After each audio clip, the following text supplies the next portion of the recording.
नमस्कार दोस्तों, स्वागत है आपका द न्यूज लॉन्चर के इस यूट्यूब मंच पर।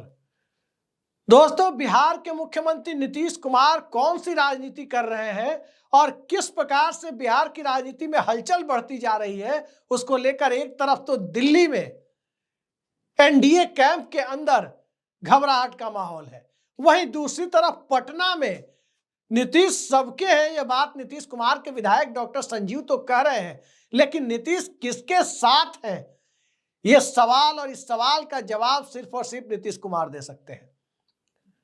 बड़ा ही दिलचस्प नजारा कल देखा गया जब पटना के पीर अली मार्ग स्थित लोक जनशक्ति पार्टी रामविलास के कार्यालय में नीतीश कुमार पहुंचे। जरा सोचिए, चिराग पासवान की पार्टी के कार्यालय में नीतीश कुमार पहुंचते हैं और वो तस्वीर भी आप देख लीजिए। चिराग पासवान के साथ पहुंचते हैं, कार्यालय का देखते हैं कैसा बना है और उसके साथ साथ रामविलास पासवान की तस्वीर पर माल्यार्पण करते हैं। लेकिन ठीक इसी के समानांतर एक दूसरा खेल भी जनता दल यूनाइटेड के अंदर चल रहा है और उस खेल को कहीं ना कहीं नीतीश कुमार के विश्वास पात्रों का वरदहस्त हासिल है। वो खेल क्या है? पूर्व सांसद आनंद मोहन के द्वारा चिराग पासवान की सीधी आलोचना, उनके बेटे चेतन आनंद के द्वारा भी सीधी आलोचना, और उन दोनों का जवाब चिराग पासवान भी दे रहे हैं और कह रहे हैं कि ये एनडीए की एकता के लिए ये लोग काम नहीं कर रहे, एनडीए को एकजुट रहने का संदेश ये लोग नहीं दे रहे, ये एनडीए तोड़ना चाहते हैं। इस तरह की बातें आ रही है। अब सवाल यह है कि एक तरफ नीतीश कुमार की पार्टी के अंदर उनके बेहद करीबी माने जाने वाले लोग, वहीं दूसरी तरफ नीतीश कुमार की पार्टी की सब दुर्दशा करा चुके पिछले विधानसभा चुनाव में चिराग पासवान, और चिराग पासवान के यहां भी जा रहे हैं, उनकी पार्टी के कार्यालय में, उनके दफ्तर में, और आनंद मोहन को भी कहीं ना कहीं पार्टी की तरफ से कोई आधिकारिक बयान नहीं आ रहा है, तो साफ तौर पर यह माना जा रहा है कि आनंद मोहन को पार्टी के शीर्ष नेतृत्व का आशीर्वाद प्राप्त है, तभी वो ऐसी बातें बोल रहे हैं। तेजस्वी यादव के साथ अलग तरह की राजनीति चल रही है। बिहार के मुख्यमंत्री और जेडीयू सुप्रीमो आखिर कौन सी राजनीति कर रहे हैं, इन सब को देखने के बाद यही लगता है कि जब से 2 दिनों से यह चर्चा शुरू हुई है, खासकर नीतीश कुमार और तेजस्वी यादव के बीच जिस प्रकार से अच्छे संबंधों की दुहाई अब दी जाने लगी है, जिस प्रकार से तेजस्वी यादव नीतीश कुमार के करीब बताए जा रहे हैं, जे बूझे वाला हो यूहे बूझी, यह बात तेजस्वी यादव बोले हैं। हिंदी में इसका तर्जुमा करें तो इसका मतलब यही होता है कि जिसको समझना होगा वो समझ जाएगा। यह बात जब तेजस्वी यादव कह रहे हैं तो साफ जाहिर होता है कि कहीं ना कहीं जनता दल यूनाइटेड और राष्ट्रीय जनता दल के बीच संबंधों को पुनर्परिभाषित करने का वक्त करीब आ रहा है, इसमें कोई दो राय नहीं। वहीं दूसरी तरफ आनंद मोहन को सह दिया जाना, ललन सिंह पार्टी और अल्पसंख्यक वोटरों के रिश्तों पर कुछ कह रहे हैं तो उनके करीबी को राष्ट्रीय महासचिव बना देना, और फिर वक्फ बिल को लेकर बेहद आक्रामक नजर आ रहे गुलाम रसूल बलियावी को भी राष्ट्रीय महासचिव बना देना। तीसरी तरफ चिराग पासवान के माध्यम से फिर कोई चिराग मॉडल ना हो पाए, इसके लिए आनंद मोहन परिवार को सक्रिय कर दिया जाना, और जब पूरा मामला क्लाइमेक्स पर जाता हुआ दिखे तो एन मौके पर चिराग पासवान की पार्टी के कार्यालय में चिराग पासवान के साथ पहुंच जाना, यही नीतीश कुमार की राजनीति है। और नीतीश कुमार की इस राजनीति को, इस बैलेंसिंग एक्ट को जो नहीं समझता है, उसे आज की तारीख में बिहार की राजनीति में क्या चल रहा है उसे डिकोड करने में बहुत दिक्कत होगी। नीतीश कुमार की राजनीति को डिकोड करना वैसे भी जोखिम भरा काम है, लेकिन यह बात बिल्कुल सत्य है कि नीतीश कुमार राजनीतिक असुरक्षा की भावना को अपने आसपास पनपने देने की आहट पाते ही अपने राजनीतिक गठबंधन को लेकर सचेत हो जाते हैं। याद कीजिए, पूरे देश में 2013 में पता था, सबको देश का माहौल देखकर लग रहा था कि नरेंद्र मोदी आ रहे हैं। भारतीय जनता पार्टी ने जब नरेंद्र मोदी को प्राइम मिनिस्ट्रियल कैंडिडेट डिक्लेयर भी नहीं किया था, तब भी देश में यह माहौल बन रहा था अन्ना हजारे के आंदोलन के बाद से कि कांग्रेस हराओ, और कांग्रेस हराओ को का वो माहौल 2013 आते आते सबको लग गया कि नरेंद्र मोदी लाओ। भाजपा के अंदर भी विरोध के स्वर मंद पड़ने लगे, लेकिन उस वक्त किसी ने रिस्क लिया, ये जानते हुए कि बिहार में नीतीश कुमार के पीछे खड़ा पिछड़ा वर्ग और अति पिछड़ा वर्ग का बड़ा हिस्सा राष्ट्रीय स्तर पर नरेंद्र मोदी के चुनावी हिंदुत्व की आंधी में उड़ जाएगा। नीतीश कुमार ने विरोध का जोखिम उठाया, और विरोध का जोखिम तब उठाया जब उनके पास अपने बूते लगभग बहुमत जैसी स्थिति थी। उस वक्त नरेंद्र मोदी के विरोध में बड़े से बड़े धुर विरोधी खुद रामविलास पासवान और चिराग पासवान, वो रामविलास पासवान जिन्होंने गोधरा कांड के मुद्दे पर, गुजरात के बलवा के मुद्दे पर सीधे सीधे अटल बिहारी वाजपेयी की सरकार का दामन छोड़ दिया था, वो नरेंद्र मोदी को यानी उस वक्त के गुजरात के मुख्यमंत्री को प्रधानमंत्री बनाने के लिए चले गए। लेकिन नीतीश कुमार ने उस वक्त साथ छोड़ दिया। अब सवाल उठता है कि नीतीश कुमार ने कैलकुलेटेड रिस्क जब उस वक्त लिया, तो उसके बाद की परिस्थिति में आखिर नीतीश कुमार आज जब एकनाथ शिंदे का हाल देख रहे हैं, आज जब बिहार के अंदर और देश के अंदर नीतीश कुमार और चंद्रबाबू नायडू को तमाम परिस्थितियों के लिए लोग जिम्मेदार ठहरा रहे हैं, उस परिस्थिति में नीतीश कुमार क्या बिहार की राजनीति के उस मर्म को नहीं समझ रहे? बहुत अच्छी तरह से समझ रहे हैं।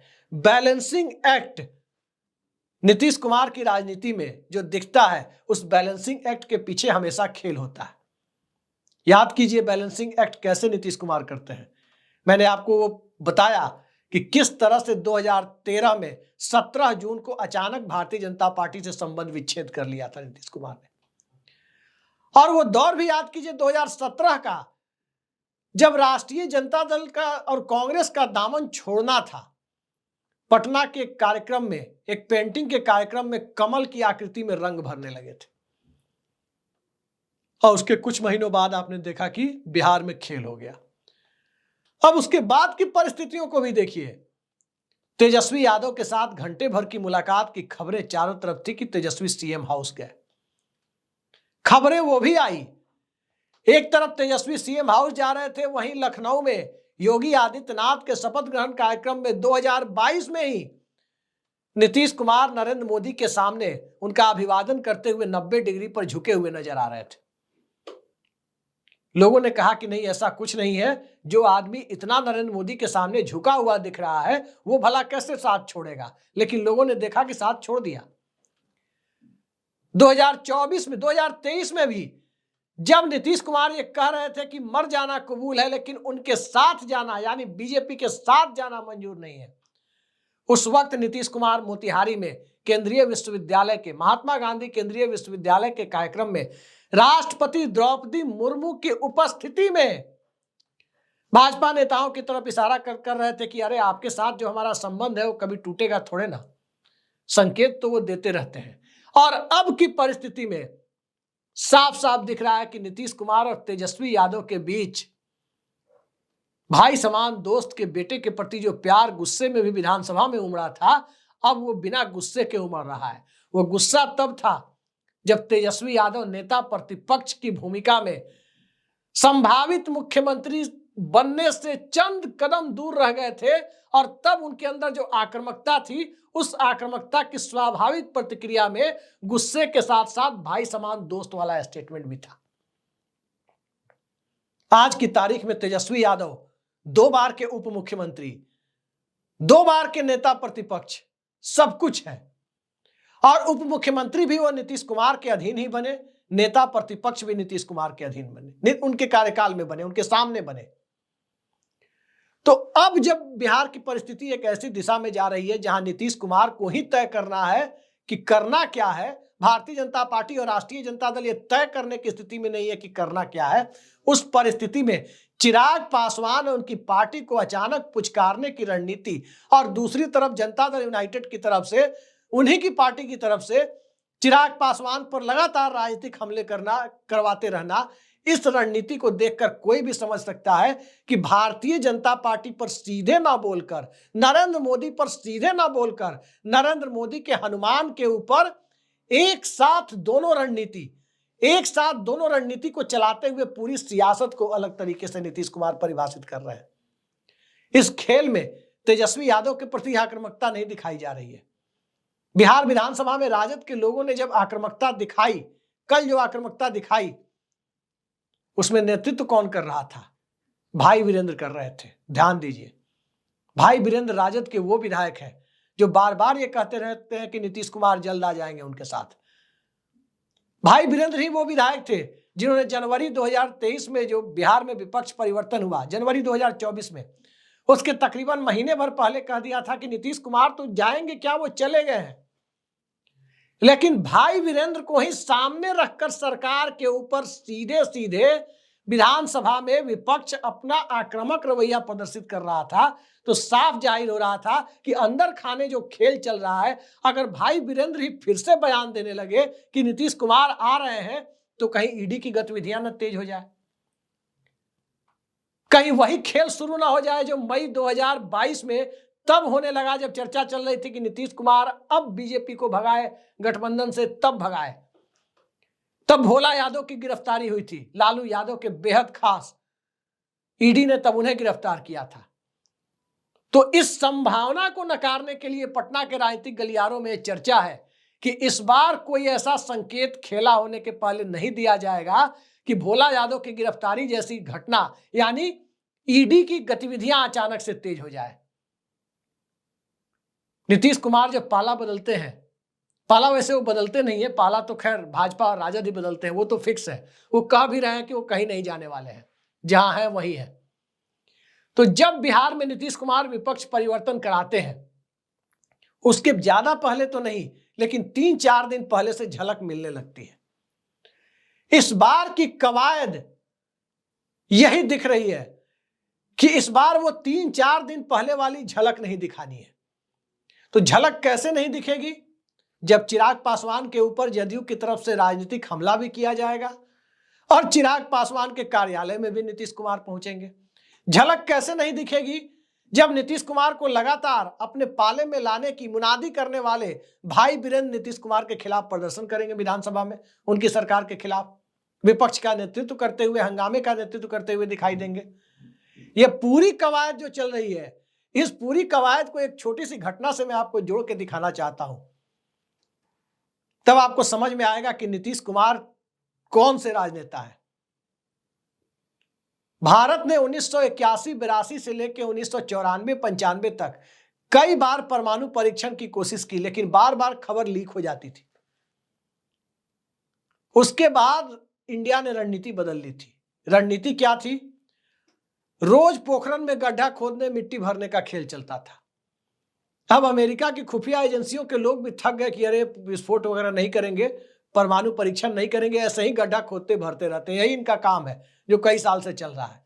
इसी दरमियान किसी को पता नहीं चला 98 का परमाणु परीक्षण हो गया। जो बार बार लीक होता था वो लीक होने वाला प्रोसेस नहीं हुआ इस बार।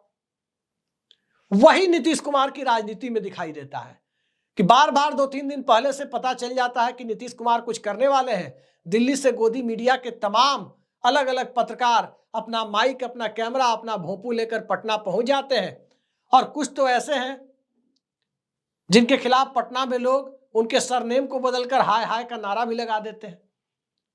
तो कहीं ना कहीं नीतीश कुमार की बदनामी होती है कि बताइए, जो पत्रकार आते हैं कवर करने, उनके खिलाफ लोग उनका सरनेम बदल के कोई और सरनेम लगा के और फिर हाय हाय का नारा, उसमें भी महिला पत्रकार लोग लगा देते हैं। तो स्वाभाविक है कि नीतीश कुमार एक सभ्यशालीन व्यक्ति माने जाते हैं। इस तरह के आचरण से कहीं बचाने के लिए हो सकता है कि इस बार किसी पत्रकार को भी भनक ना लगे, अचानक बिहार में खेल हो जाए। ये खेल जो नीतीश कुमार की राजनीति का एक अभिन्न अंग बनता जा रहा है कि पार्टनर हमेशा बदलते रहेंगे।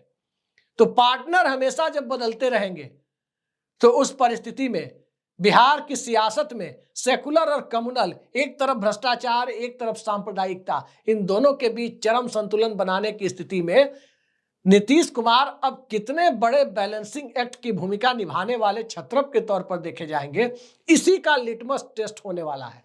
और इस लिटमस टेस्ट को, यानी बिहार में विपक्ष परिवर्तन की तैयारी को शांतिपूर्ण ढंग से अंजाम दे दिया जाए, इस पूरी कवायद को देखने के लिए कुछ महीनों तक या कुछ हफ्तों तक दिल थामे रहिए, देखते जाइए होता क्या है। जो भी होगा वो बड़ा दिलचस्प नजारा आपको दिखेगा, बहुत दिलचस्प नजारा जो आपने पहले कभी नहीं देखा होगा। आज तो आपने देख लिया, चिराग मॉडल नीतीश कुमार जानते थे, कहा भी उन्होंने विधानसभा चुनाव के बाद कि उन्हें पता ही नहीं था कौन उनका दोस्त है, कौन उनका दुश्मन है। यह भी बयान दिया कि कुछ लोग जनता दल यूनाइटेड को खत्म करना चाहते हैं। ये सब नीतीश कुमार के बयान है। और कौन लोग खत्म कर रहे थे? वही लोग जिनका चिराग मॉडल के तहत जिनकी पीठ पर हाथ रखा गया था, जिन लोगों ने हाथ रखा था। तो ये सारी बातें नीतीश कुमार बहुत अच्छी तरह से जानते हैं और इस बात को तेजस्वी यादव भी जान गए हैं। लोकसभा चुनाव के बाद, विधानसभा की 4 सीटों के उपचुनाव के बाद, कि अभी बिहार की राजनीति उस मोड से, उस माहौल से बाहर नहीं निकली है जिस माहौल में बिहार के वोटर का एक बड़ा तबका भारतीय जनता पार्टी और राष्ट्रीय जनता दल के नेतृत्व में बिहार में सरकार नहीं देखना चाहता। नीतीश कुमार को 2010 जैसी लोकप्रियता नहीं है, लेकिन नीतीश कुमार अभी भी परिस्थितियों के मुख्यमंत्री बनने की अपनी काबिलियत पर अभी भी उसी मजबूती के साथ डटे हुए हैं और जनता को भी परिस्थितियों का मुख्यमंत्री उन्हें मानने में कोई गुरेज दिखाई नहीं देता। नीतीश कुमार की इसी क्षमता को तेजस्वी यादव भी समझ गए हैं, भाजपा भी समझ गई है और बैलेंसिंग एक्ट खेलकर चिराग पासवान की वजह से उनकी पार्टी की दुर्दशा हुई थी, तो चिराग पासवान को गुड ह्यूमर में रखना, मुगालते में रखना और सियासत की अपनी चालों को वैसे ही आगे बढ़ाते रहना, यही उनकी खासियत रही है। आरसीपी सिंह नीतीश कुमार की पार्टी में थे, क्या किया था उन्होंने? राष्ट्रीय अध्यक्ष पद तभी छोड़ा उन्होंने, तभी छोड़ने पर मजबूर किया गया जब वो मंत्री बन गए। राज्यसभा से उनका टिकट काटना था, राज्यसभा से उनका टिकट काटा गया। टिकट काटने के 4 दिन 3 दिन पहले तक उन्हें इस बात का इल्हाम नहीं था कि वो राज्यसभा नहीं जाएंगे। इन मौके पे वो जाते थे सीएम हाउस, बेरोक टोक जाते थे। जब तक उनका टिकट नहीं कटा तब तक वो बेरोक टोक जाते रहे, लेकिन अचानक आंख बंद डिब्बा गायब वाली स्थिति हो गई। अब वही स्थिति, अब वही धोबी पाठ नीतीश कुमार चिराग पासवान को देना चाहते हैं या चिराग पासवान को सह देकर भाजपा को मात देना चाहते हैं, नरेंद्र मोदी को मात देना चाहते हैं? इसका जवाब भी बहुत जल्द मिल जाएगा, तो इंतजार कीजिए, देखिए बिहार किस दिशा में जा रहा है। आज के लिए इतना ही, नमस्कार।